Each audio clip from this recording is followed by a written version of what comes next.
Two studies out today that draw the same disturbing conclusion. Americans are not winning their battle against obesity.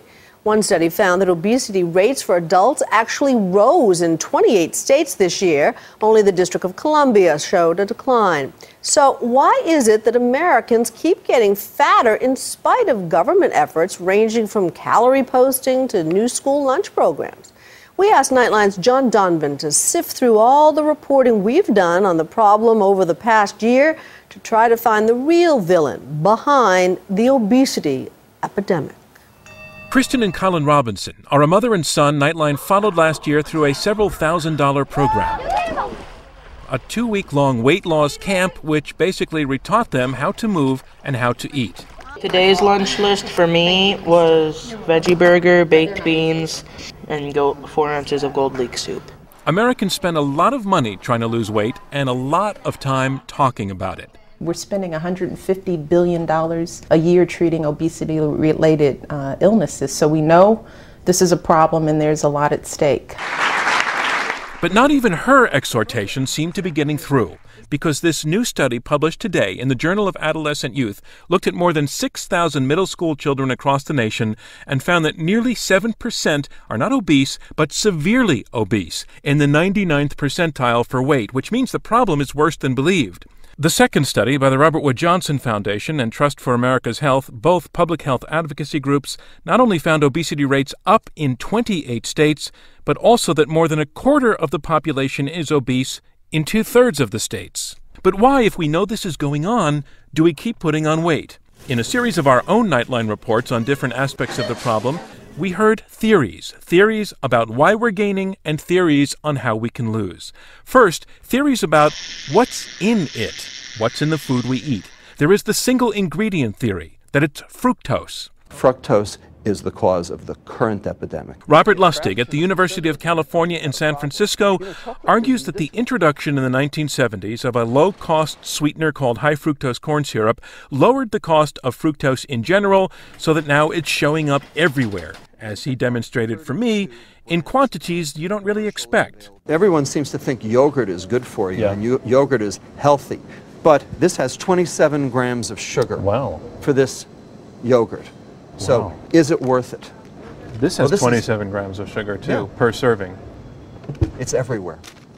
It's ubiquitous. The worst part being he thinks that fructose messes with our brains, making us ever more hungry. So your brain thinks you're hungry, because if your brain can't get the leptin signal, that's starvation. Feels like starvation. Feels like starvation. He has his opponents, however. Consumers should know that fructose is a sugar, and a sugar is a sugar, whether it comes from cane or corn or beet, and that Mother Nature gave us fructose in all the fruits and vegetables that we eat, but also in combination with another simple sugar, glucose. That has high fructose corn syrup in it.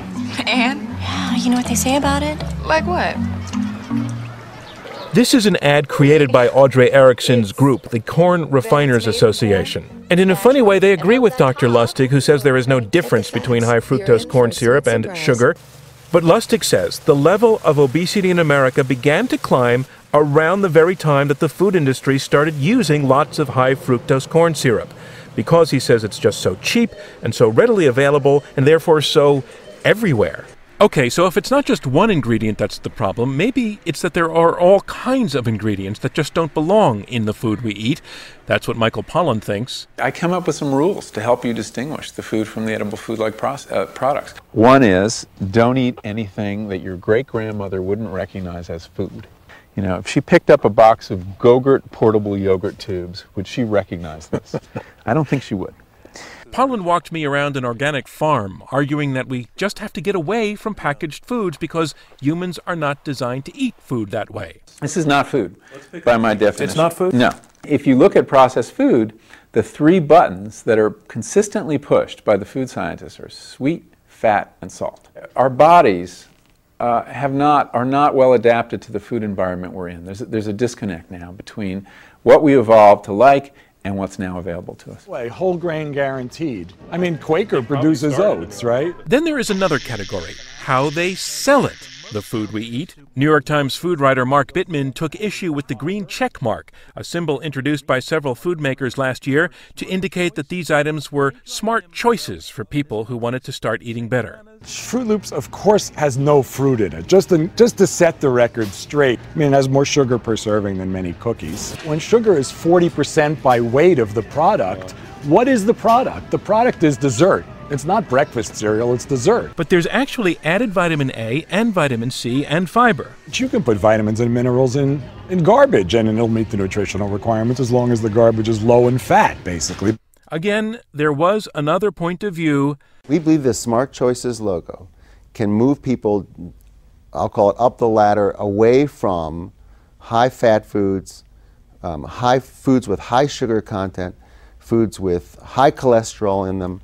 I think we can move people by gradually saying, you know, this is a smarter choice than you've been taking before. But it was not long after this broadcast that the green checkmark program was dropped. Then there's a whole set of theories built on how we eat it, which several of our reports found is mostly without thinking.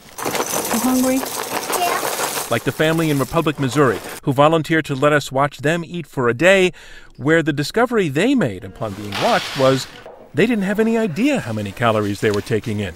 I could drink a 2 liter a day. So 2 liters a day of Mountain Dew is how many calories, do you know? No idea. I never had to think about it. And the family in West Virginia, where there are 11 brothers and sisters and everyone has diabetes, and they know the smart way to eat, they just don't seem willing to stick to it. Which brings us finally to all the reports we've done on what we should be doing about this. We went to a school in Wyoming where they not only started limiting portion sizes and pushing fruits and vegetables, they also began to put the kids' body mass index on their report cards. We visited Albert Lea, Minnesota, that was trying out several ideas proposed by Dan Buettner, who has studied how healthier communities around the world do it. The local restaurant changed its menu. The kids started going to school this way, the walking school bus, they call it, instead of the real one. Here's your breakfasts. We profiled British chef Jamie Oliver and his TV series, devoted to getting Huntington, West Virginia, to lose weight.